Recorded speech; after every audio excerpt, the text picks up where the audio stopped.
إن الحمد لله نحمده ونستعينه ونستغفره ونعوذ بالله من شرور أنفسنا ومن سيئات أعمالنا من يهده الله فلا مضل له ومن يضلل فلا هادي له وأشهد أن لا إله إلا الله وحده لا شريك له وأشهد أن محمدا عبده ورسوله يا أيها الذين آمنوا اتقوا الله حق تقاته ولا تموتن إلا وأنتم مسلمون يا أيها الناس اتقوا ربكم الذي خلقكم من نفس واحدة وخلق منها زوجها وبث منهما رجالا كثيرا ونساء واتقوا الله الذي تساءلون به والأرحام إن الله كان عليكم رقيبا يا أيها الذين آمنوا اتقوا الله وقولوا قولا سديدا يصلح لكم أعمالكم ويغفر لكم ذنوبكم ومن يطع الله ورسوله فقد فاز فوزا عظيما أما بعد فإن خير الحديث كتاب الله وخير الهدي هدي محمد صلى الله عليه وسلم وشر الأمور محدثاتها وكل محدثة بدعة وكل بدعة ضلالة وكل ضلالة في النار فأعوذ بالله السميع العليم من الشيطان الرجيم من همزه ونفخه ونفثه بسم الله الرحمن الرحيم والذين يؤذون المؤمنين والمؤمنات بغير ما اكتسبوا فقد احتملوا بهتانا وإثما مبينا وقال في موضع آخر يا أيها الذين آمنوا اتقوا الله وكونوا مع الصادقين وقال رسول الله صلى الله عليه وسلم في خطبة حجة الوداع إن دماءكم وأعراضكم وأموالكم حرام عليكم كحرمة يومكم هذا في شهركم هذا وفي بلدكم هذا أو كما قال صلی اللہ علیہ وآلہ وسلم۔ ہر قسم کی حمد و ثنا اللہ کے لیے ہی لائق و زیبا ہے، جو تنہا اور اکیلا پوری کائنات کا خالق و مالک اور ہم سب کا معبود حقیقی ہے۔ اللہ کی بے شمار حمد و ثنا کے بعد انگنت درود و سلام نازل ہو ذات مبارکہ اور مقدسہ پر، جس کا نام نامی اسم گرامی احمد مجتبیٰ محمد مصطفیٰ صلی اللہ علیہ وسلم، جو ساری کائنات کی طرف نبی رحمت بنا کر کے مبعوث فرمائے گئے۔ دین اسلام کے اندر کسی پر الزام لگانا، بہتان لگانا، یہ سخت ترین اور خطرناک جرم ہے۔ اگر یہ بہتان اور الزام اللہ کی ذات پر ہے تو اسے شرک کہا جاتا ہے، یعنی کوئی یہ کہے کہ اللہ رب العالمین کے لیے لڑکا ہے، اللہ کی لڑکی ہے، اللہ کی بیوی ہے، نعوذ باللہ، یا اللہ رب العالمین نے اپنا شریک بنا رکھا ہے، تو یہ شرک ہے، ناقابل معافی جرم ہے۔ اور اگر اس جرم پر کسی کی وفات ہو جائے تو ہمیشہ ہمیشہ کے لیے جہنم کا مستحق بن جاتا ہے۔ اور اگر یہ الزام بندوں کے اوپر ہے تو بھی سخت ترین اور خطرناک جرم ہے۔ شریعت کے اندر بہت بڑا گناہ ہے۔ آج کے اس خطبہ جمعہ میں اسی موضوع پر ہم آپ کے سامنے گفتگو کریں گے کہ کسی انسان پر، کسی شخص پر الزام لگانا، بہتان لگانا، جو جرم اور گناہ اس کے اندر نہیں پایا جاتا ہے، اس جرم اور گناہ کی اس کی طرف نسبت کرنا شریعت کے اندر کتنا خطرناک جرم ہے اور کتنا بڑا گناہ ہے۔ غیبت حرام ہے شریعت کے اندر، اور غیبت کا مطلب یہ ہوتا ہے کہ اگر کسی آدمی کے اندر کوئی غلطی اور گناہ ہے، اس آدمی کے سامنے نہ بیان کر کے اس کے پیٹھ پیچھے بیان کرنا، یہ سخت گناہ ہے، بڑا گناہ ہے، اسے غیبت کہا جاتا ہے۔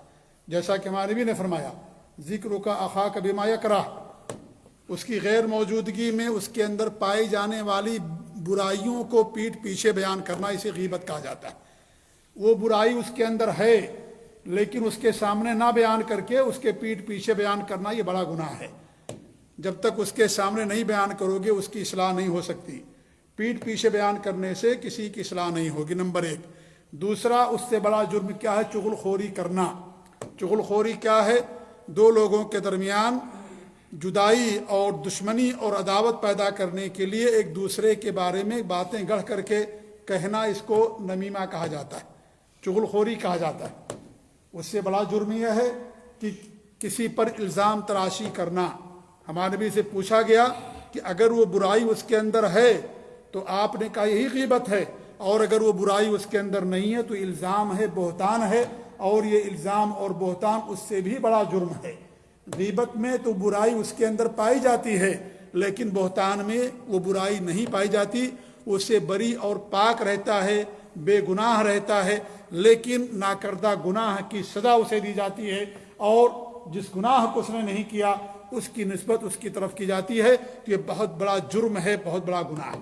یہ تو جھوٹ ہے ہی ہے۔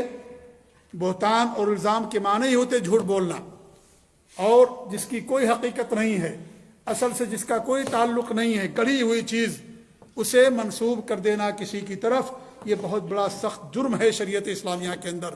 اللہ رب العالمین فرماتا ہے اے ایمان والو، اللہ تعالیٰ سے ڈرو، وکونوا مع الصادقین، اور جو سچے لوگ ہیں ان کے ساتھ رہو، سچ بولو، سچ والوں کا ساتھ دو، سچے والوں کے ساتھ رہو۔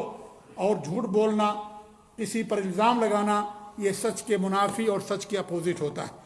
اس طریقے سے اللہ رب العالمین دوسری آیت کی طرف فرماتا ہے والذین یؤذون المؤمنین والمؤمنات بغیر ما اکتسبوا، جو مومنوں کو اور مومن عورتوں کو تکلیف پہنچاتے ہیں جس کا انہوں نے گناہ نہیں کیا، اس کے ذریعے سے انہیں تکلیف پہنچاتے ہیں، فقد احتملوا بہتانا واثما مبینا، انہوں نے بہت بڑا بہتان کیا اور بہت بڑا گناہ کیا، انہوں نے کھلا گناہ کیا جنہوں نے کسی پر الزام تراشی کی اور ناکردہ گناہ کی نسبت اس آدمی کی طرف کی، چاہے مومن مرد ہو یا مومن عورت ہو، یہ حرام ہے شریعت کے اندر، اور یہ بہت بڑا جرم ہے۔ اس طریقے سے اللہ رب العالمین فرماتا ہے واقع افک کے تعلق سے، حضرت عائشہ صدیقہ رضی اللہ تعالیٰ عنہ پر جب منافقوں نے الزام تراشی کی تو اللہ رب العالمین نے فرمایا تم اسے معمولی سمجھتے ہو، یہ بہت بڑا گناہ ہے۔ اذ تلقونہ بألسنتکم، جب تم اسے اپنی زبانوں سے کہہ رہے تھے، وتقولون بافواہکم ما لیس لکم بعلم، اور جس کا تمہیں علم نہیں ہے وہ اپنی زبانوں سے تم کہتے تھے، وتحسبونہ ہینا، تم اسے آسان سمجھتے تھے، وہو عند اللہ عظیم، وہ اللہ تعالیٰ کے نزدیک بہت بڑا گناہ تھا۔ کسی پر الزام لگانا، الزام کئی طریقے کا ہو سکتا ہے، کسی پر چوری کا الزام لگانا، کسی پر زنا کا الزام لگانا، کسی پر اور کسی چیز کے الزام لگانا کہ اس نے فلاں کی غیبت کی ہے، اس نے فلاں جرم کیا، فلاں گناہ کیا جبکہ اس نے نہیں کیا، یہ ساری چیزیں بہتان تراشی، الزام تراشی کے اندر آتی ہیں، جو بہت سخت جرم ہے اور ہر شریعت کے اندر حرام ہے۔ اس طریقے سے اللہ رب العالمین فرماتا ہے وَمَن يَكْسِبْ خَطِيئَةً أَوْ إِثْمًا ثُمَّ يَرْمِ بِهِ بَرِيًّا فَقَدِ احْتَمَلَ بُهْتَانًا وَإِثْمًا مُبِينًا، کسی نے کوئی خطا کیا یا گناہ کیا اور پھر ناکردہ شخص کو جس نے وہ گناہ نہیں کیا اس سے بری ہے، اس پر الزام لگا دیا، فقد احتمل بہتانا واثما مبینا، اس نے بڑا بہتان کیا اور اس نے بہت بڑا گناہ کیا۔ اس نے یہ غلطی نہیں کی، اس نے گناہ نہیں کیا، چوری خود کی اور الزام کسی اور پر دھر دیا، جھوٹ خود بولا، الزام کسی اور پر لگا دیا، اور خود اس نے گناہ کیا لیکن دوسرے کی طرف منسوب کر دیا کہ میں نے نہیں کیا، فلاں شخص نے کیا ہے۔ یہ میرے بھائیوں معمولی جرم نہیں ہے، یہ حقوق العباد کے اندر بھی آتا ہے، بندوں کے حقوق سے متعلق ہے، ساتھ ہی ساتھ شریعت اسلامیہ کے اندر عظیم جرم ہے، بہت بڑا گناہ ہے یہ۔ اور آدمی کی جیسی شخصیت ہوگی اس کی شخصیت کے لحاظ سے گناہ بڑھتا جاتا ہے، گناہ بڑھتا جاتا ہے۔ یہ اگر کسی پاک دامن اور سچے اور نیک اور دیندار انسان پر یہ جرم عائد کیا جائے تو اس کی سنگینی اور بڑھ جاتی ہے۔ کسی مومنہ عورت پر الزام تراشی کی جائے اس کی سنگینی اور اس کی خطرناکی اور بڑھ جاتی ہے۔ اس طریقے سے یہ خطرناکی بڑھتی رہتی ہے، جس قدر آدمی جیسا ہوگا، معاشرے میں اس کا جو مقام مرتبہ ہوگا اللہ کی نظر میں یا دین کی حیثیت سے، اس پر الزام لگانا اس کا جرم اور سخت ہو جاتا ہے۔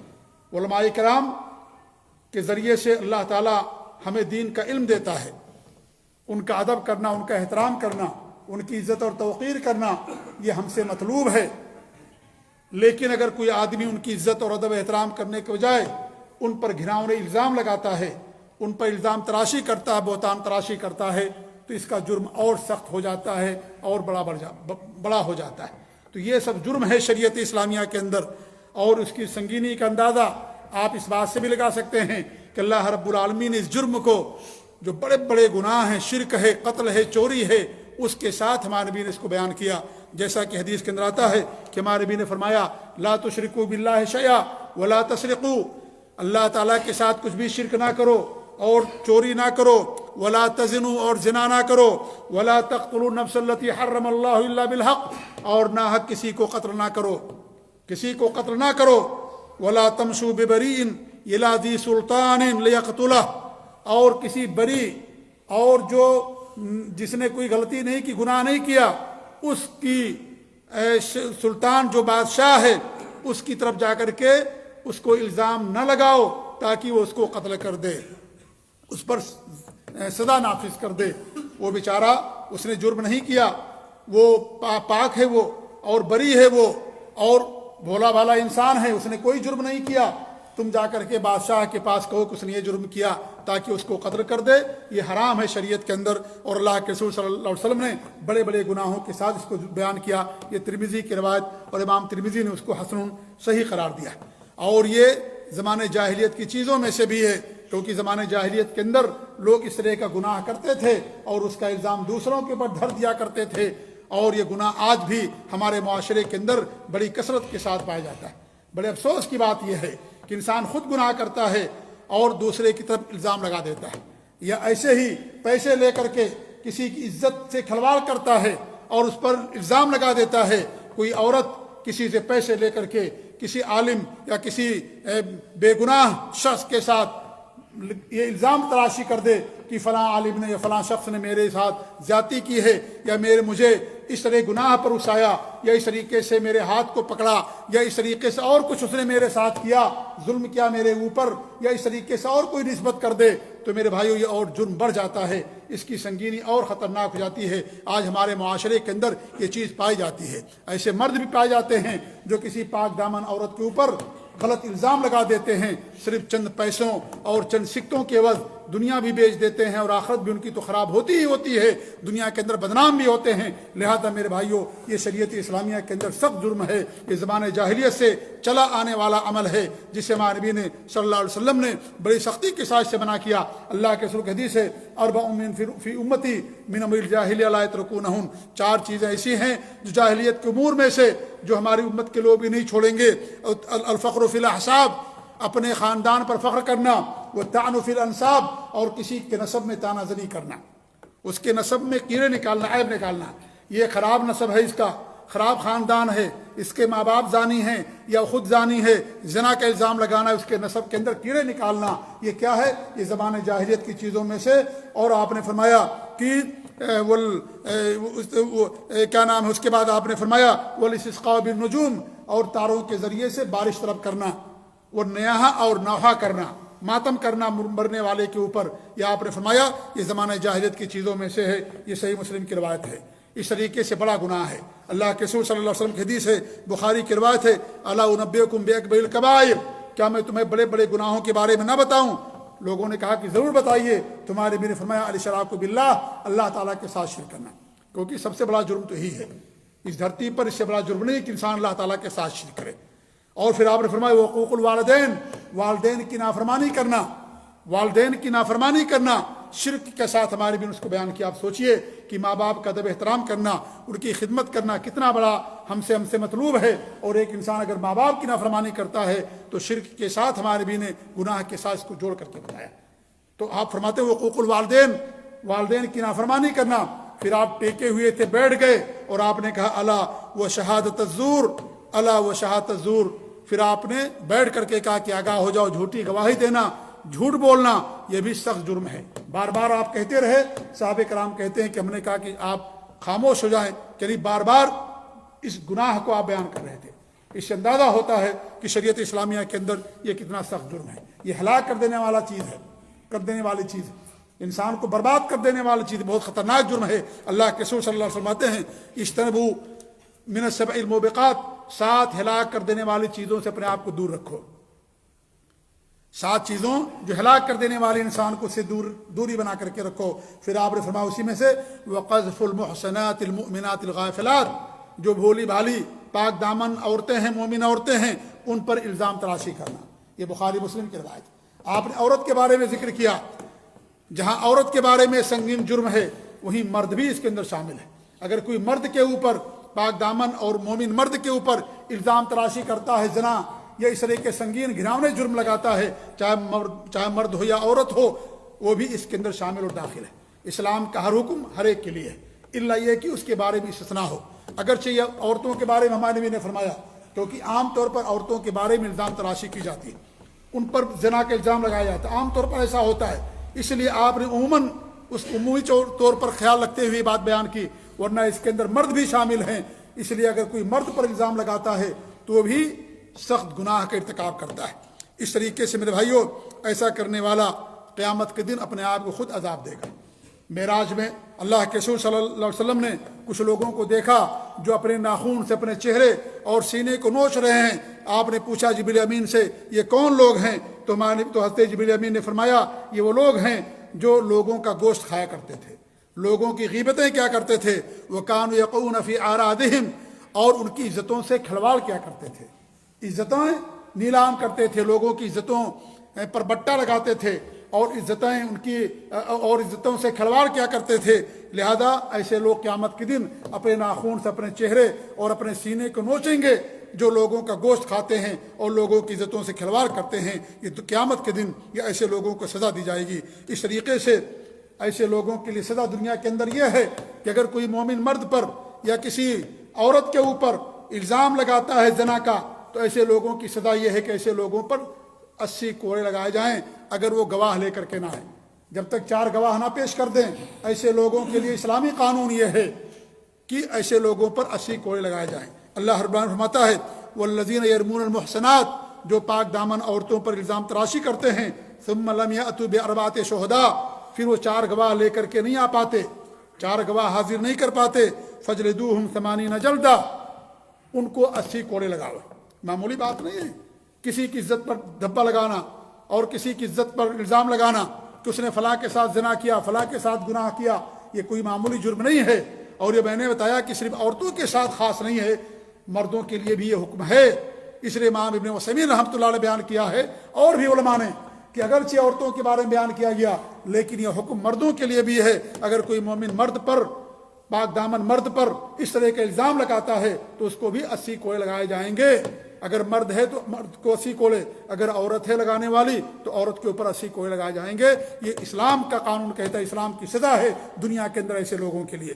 پھر اللہ فرماتا ہے، وَلَا تَقْبَلُوا لَهُمْ شَهَادَةً أَبَدًا، ان کی کبھی گواہی بھی قبول نہ کرو، ان کی گواہی بھی قبول نہ کرو، کیونکہ انہوں نے اپنا اعتبار کھو دیا، اعتماد کھو دیا الزام لگا کر کے مومن مرد یا مومن عورت پر، لہذا کبھی ان کی گواہ قبول نہ کرو۔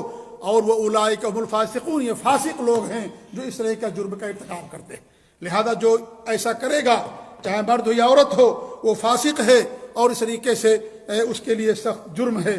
اور اللہ کے رسول صلی اللہ علیہ وسلم کی حدیث ہے، قیامت کے دن تاریکیاں ہی تاریکیاں ہوں گی۔ یہ ظلم ہے بندے کے اوپر، الظلم ظلمات یوم القیامہ، قیامت کے دن ظلم تاریکیاں لے کر کے آئے گا، ایسے لوگوں کو روشنی نہیں ملے گی۔ اہل ایمان کے پاس روشنی ہوگی، اس نور کے ذریعے سے وہ اپنا راستہ طے کریں گے، لیکن ایسے کرنے والے مجرم جو ہوں گے، جو گنہگار لوگ ہوں گے، یہ معاشرے کے خطرناک لوگ ہیں۔ ایسے لوگوں کا معاشرے کے اندر کوئی مقام مرتبہ نہیں ہوتا، جو لوگوں کی عزتوں کو بیچتے ہیں اور اس طریقے سے لوگوں کی عزتوں پر کیچڑ اچھالتے ہیں۔ اللہ تعالیٰ قیامت کے دن ایسے لوگوں کو سخت سزائیں دے گا۔ تو ایسے لوگوں کے لیے تاریکیاں ہی تاریکیاں ہوں گی قیامت کے دن، ان کے پاس کوئی روشنی نہیں ہوگی۔ اور اس طریقے سے ردغۃ الخبال، ایک یعنی جو جہنمی ہیں، ان کا جو پیپ ہوتا ہے، ان کے جسم سے نکلنے والا، اللہ تعالیٰ ایسے لوگوں کو وہاں پر رکھے گا جو لوگوں کے اوپر زنا کا اور ناکردہ گناہوں کا الزام لگاتے ہیں۔ اللہ کے رسول صلی اللہ علیہ وسلم کی حدیث ہے، من خاصم فی باطل وهو يعلمه لم يزل في سخط اللہ حتى ينزع منه۔ آپ فرماتے ہیں، جو کسی باطل کے لیے مخاصمہ کرتا ہے، باطل کے لیے لڑائی جھگڑا کرتا ہے، تو اللہ تعالیٰ کی ناراضگی میں برابر رہتا ہے، یہاں تک کہ باطل کو چھوڑ دے، اس سے نکل جائے۔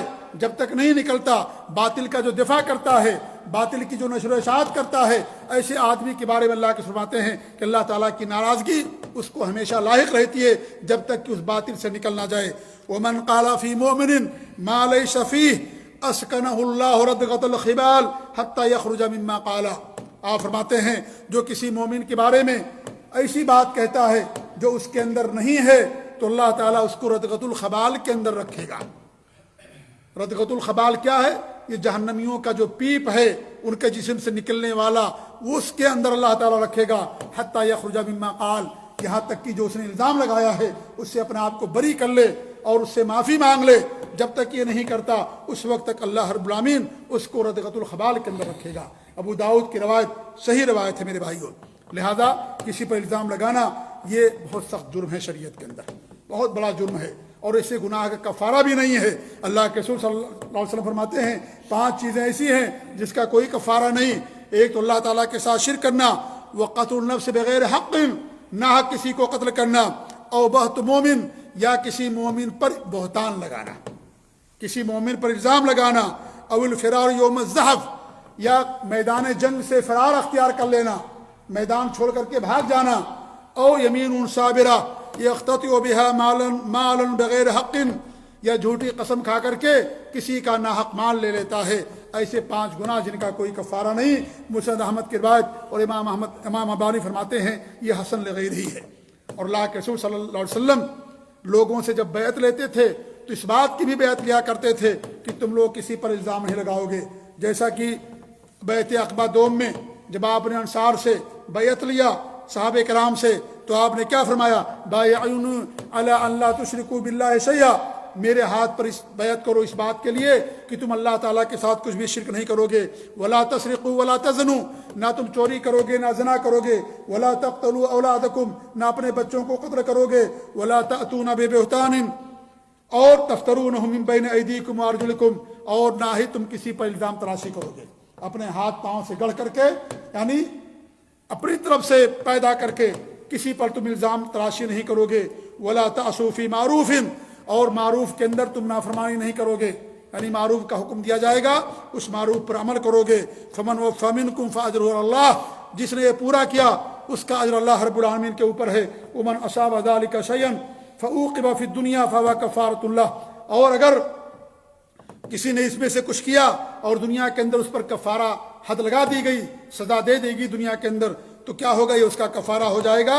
اور اگر دنیا کے اندر اس کو سزا نہیں دی گئی تو اللہ تعالیٰ کے ذمے ہے, اللہ تعالیٰ چاہے تو معاف کر دے اور چاہے تو اس کو سزا دے دے. یہ صحیح بخاری اور صحیح مسلم کی روایت ہے. لہٰذا میرے بھائیوں یہ بہت سخت جرم ہے, اور ایسے لوگوں کو اللہ تعالیٰ کا خوف کھانا چاہیے جو آج لوگوں کی عزتوں سے کھلواڑ کرتے ہیں اور اس طریقے سے لوگوں کی عزتوں کو بدنام کرتے ہیں, چند پیسوں کے عوض یا منصب کے عوض یا دنیاوی چیزوں کی بنا آخرت کو بیچ دیتے ہیں, اور اس طریقے سے اللہ رب العالمین کی ناراضگی مول لیتے ہیں. ایسے لوگوں کے بارے میں اللہ کے رسول کی حدیث ہے, آپ نے فرمایا کہ اتدرون من المفلس من امتی, کیا تم لوگ جانتے ہو کہ مفلس کون ہے؟ اتدرون من المفلس, کیا تم لوگوں کو معلوم ہے کہ مفلس کون ہے؟ لوگوں نے کہا کہ مفلس وہ ہے جس کے پاس مال نہیں, درہم نہیں اور جائیداد نہیں. ہمارے بھی نے کہا کہ نہیں, میری امت کے اندر مفلس نہیں ہے, کیونکہ مال آئے گا. اللہ کے رسول کی حدیث ہے, پیشین گوئی ہے کہ اتنا مال لوگوں کے پاس ہوگا کہ کوئی زکوٰۃ لینے والا نہیں بچے گا دنیا کے اندر, اتنا مال ہو جائے گا. آج کتنے مال کی فراوان ہے, کتنے مال کی کثرت. آج میرے بھائیوں آپ دیکھنا مسلمانوں کے مال کو, ان کی شادی بیاہ کو دیکھو, ان کی مناسبات کو دیکھو, عقیقہ اور جو پارٹیاں کی جاتی ہیں ان کو جا کر کے دیکھو, کس طریقے سے بے دریغ پیسہ خرچ کیا جاتا ہے, کس قدر اسراف اور فضول خرچی کی جاتی ہے شادی بیاہ کے اندر. انسان لوگوں سے بھیک مانگ کر کے شادی کرتا ہے, لیکن اس قدر جہیز دیتا ہے اور اس قدر مال و دولت خرچ کرتا ہے, ایسی بڑی بڑی دعوتیں کرتا ہے کہ میرے بھائیوں وہ دعوت پہلے زمانے کے بادشاہوں کو بھی حاصل نہیں ہوا کرتی تھی. ایک نہیں دسیوں قسم کے پکوان ہوتے ہیں, دسیوں قسم کے کھانے کھلائے جاتے ہیں شادی بیاہ کے اندر, ناجائز طور پر جو بارات اور نہ جانے کیا کیا چیزیں جو آج ہمارے معاشرے کے اندر رائج ہیں. آپ دیکھیے, اگر مسلمانوں کی دولت کو دیکھنا ہو تو دیکھو کہ آج مسلمان کس قدر اس کے پاس یعنی اسراف اور فضول خرچی, اور جہاں نہیں خرچ کرنا ہے انسان جا کر کے اپنے مال کو وہاں پر خرچ کرتا ہے. پیسہ نہیں اس کے پاس جہیز دینے کے لیے لوگوں سے بھیک مانگتا ہے. بیٹی کی شادی, بہن کی شادی, میری مدد کر دو. میرے بھائیوں پیسے مانگ کر کے جا کر کے جہیز دیتا ہے اور حرام جگہ میں لگاتا ہے, اور اس طریقے سے حرام کاروبار کرتا ہے, حرام جگہوں پر خرچ کرتا ہے. تو یہ مال کی کثرت بہت ہوگی, بہت زیادہ لوگوں کے پاس مال ہو جائے گا. آج دیکھیے مال, اور آج سے 40-50 سال پہلے لوگوں کا حال تھا, اس کو آپ دیکھیے, اندازہ ہوگا کہ مال کس قدر بڑھتا جا رہا ہے, بڑھتا جا رہا ہے. مال کی فراوانی ہوتی جا رہی ہے. اس لیے ہمارے نبی کو اس بات سے خطرہ تھا کہ تم لوگ دنیا کے پیچھے بھاگنے لگو گے, آخرت کو بھول جاؤ گے. آج وہی چیز ہمارے ساتھ ہو گئی. تمہارے نبی نے فرمایا کہ میری امت کا مفلس وہ نہیں ہے جس کے پاس مال نہیں ہوگا, کیونکہ مال تو آئے گا ہی, ہمارے نبی کی پیشین گوئی ہے، یہ مال آ کر کے رہے گا سب کے پاس۔ مفلس وہ ہے جو قیامت کے دن آئے گا، اکل مال ہادا و سفک دم ہادا و قذف ہادا و شتم ہادا، اس نے کسی کا مال کھایا ہوگا، کسی پر الزام تراشی کی ہوگی، کسی کا ناخون بہایا ہوگا، کسی کو گالی دی ہوگی۔ یہ ہمارے ہاں اللہ ہماری دین کے اندر اصل مفلس یہ ہماری امت کے اندر۔ پھر قیامت کے دن آئے گا، اللہ تعالیٰ اس کی نیکیوں کو اس آدمی کے اوپر ڈال دے گا۔ جب نیکیاں ختم ہو جائیں گی تو اللہ تعالیٰ اس کے گناہوں کو اس پر ڈال دے گا، فطرح فی النار، پھر اسے جہنم کے اندر داخل کر دیا جائے گا۔ صحیح بخاری صحیح مسلم کی روایت ہے۔ یہ حقوق العباد ہے میرے بھائیوں۔ ایسے لوگوں کو اللہ تعالیٰ سے ڈرنا چاہیے جو آج لوگوں کی عزتوں کو نیلام کرتے ہیں اور ان پر اور اس طریقے سے غلط الزام تراشی کرتے ہیں۔ اللہ کا انہیں خوف کھانا چاہیے۔ ان کے پاس جو کچھ نیکیاں بھی ہوں گی وہ ساری نیکی اس بندے کو دے دی جائیں گی، اور اس بندے کے گناہ بھی اس پر ڈال دیے جائیں گے۔ جو گناہ اس نے نہیں کیا ہے اس گناہوں کو اس پر ڈال دیا جائے گا، اور ایسے آدمی کو جہنم کے اندر ڈال دیا جائے گا۔ کیونکہ دنیا کے اندر اس نے جس آدمی نے گناہ نہیں کیا اس پر الزام لگایا اس نے، اس لیے قیامت کے دن اللہ تعالیٰ اس کا بدلہ دے گا کہ تم نے جو گناہ نہیں کیا وہ گناہ تمہارے پر ڈال دیا جائے گا۔ دنیا میں جس نے گناہ نہیں کیا تم نے اس پر ڈال دیا اس گناہ کو کہ اس نے جرم کیا ہے، حالانکہ اس نے نہیں کیا۔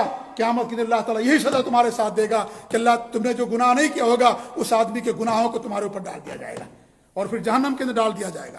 ایسے لوگوں کو اللہ تعالیٰ ڈرنا چاہیے، اللہ تعالیٰ خوف کھانا چاہیے۔ دنیا ہمیشہ کے لیے نہیں ہے، ایک دن سب کو مرنا، اللہ تعالیٰ کا حساب دینا ہے۔ چند روزہ زندگی ہے، یہ ہمیشہ رہنے کے لیے انسان نہیں آیا ہے۔ تو میرے بھائیوں یہ بہت سخت جرم ہے شریعت کے اندر، جو آج ہمارے معاشرے کے اندر بہت عام ہے۔ میرے بھائیوں بہت عام، بہت کم لوگ ہوں گے جو اس طرح کے جرم سے بچے ہوں گے، اللہ ماشاء اللہ جس کو اللہ تعالیٰ محفوظ رکھے۔ ورنہ آپ دیکھیں کس قدر پیٹھ پیچھے لوگوں پر الزام تراشیاں ہوتی ہیں اور بھری محفل میں بھی کی جاتی ہیں۔ آج تو صورتحال یہ ہو گئی ہے، کیمرے کے سامنے آ کر کے لوگ ایک دوسرے کے اوپر عزت اچھالتے ہیں اور ایک دوسرے کی عزتوں کو بدنام کرتے ہیں اور کہتے ہیں کہ فلاں نے میرے ساتھ ایسا کیا، فلاں نے میرے ایسا ساتھ کیا۔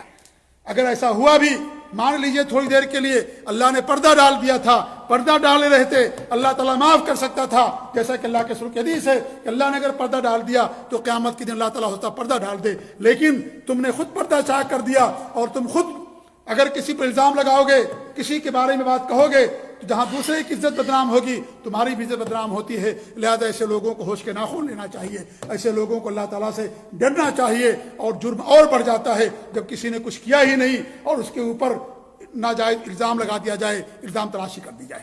اس لیے میرے بھائیوں اللہ تعالیٰ سے ہمیں ڈرنا چاہیے۔ اللہ تعالیٰ دعا ہے کہ اللہ رب العالمین ہمیں اس طرح گناہوں سے پاک رکھے۔